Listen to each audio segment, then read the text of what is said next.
Pada suatu hari Rasulullah SAW ditemui oleh malaikat Jibril. Rasul pun bertanya, "Ada apa wahai Jibril?"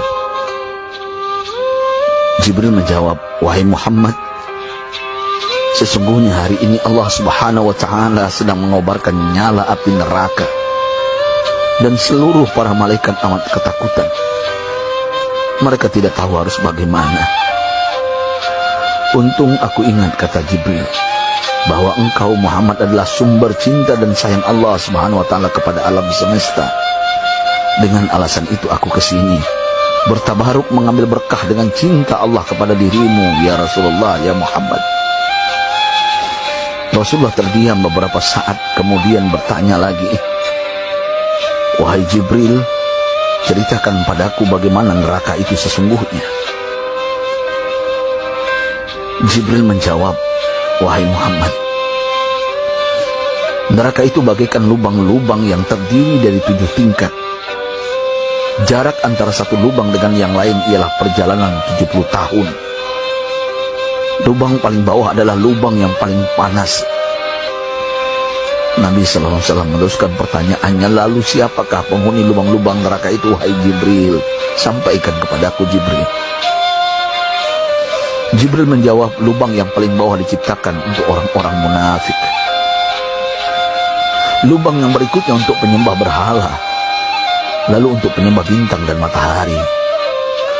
Jibril terus menerangkan penghuni tingkatan neraka hingga lubang yang kelima, tempat umat Yahudi, dan yang keenam dihuni oleh umat Nasrani. Setelah menjelaskan penghuni 6 tingkatan neraka, Jibril diam cukup lama. Rasulullah SAW penasaran dan bertanya kepada Jibril, "Wahai Jibril, siapakah penghuni neraka yang ketujuh?" Jibril diam saja tidak menjawab. Rasulullah SAW mengulangi pertanyaannya, tapi Jibril tetap diam. Rasulullah tambah penasaran dan mendesak Jibril agar dijawab pertanyaannya.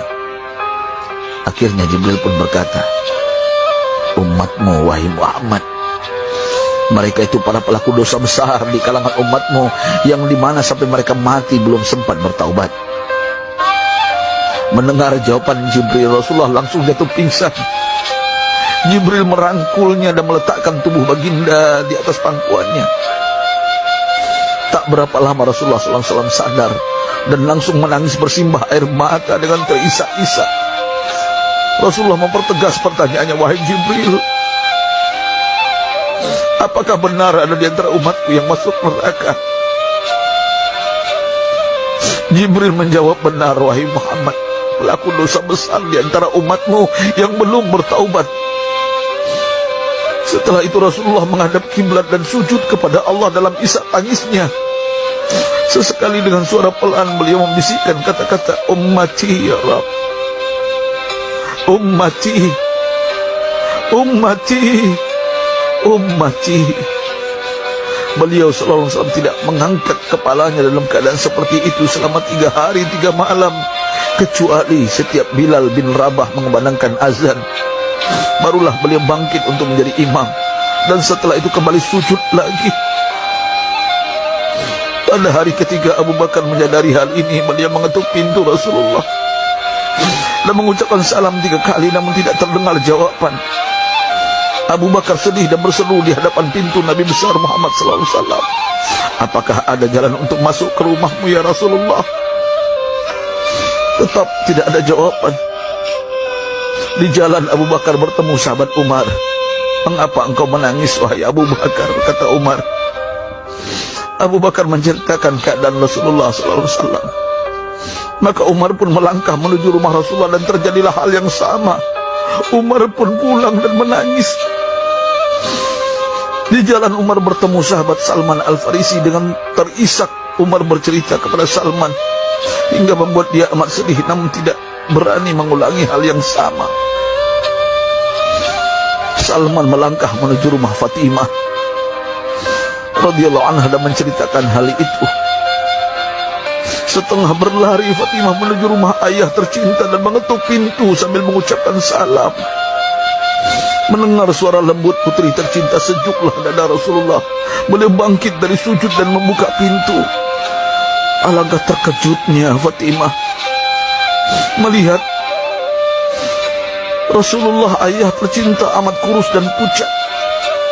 Fatimah memeluknya lalu menangis. Wahai ayah, apa yang terjadi? Mengapa engkau amat sedih seperti ini?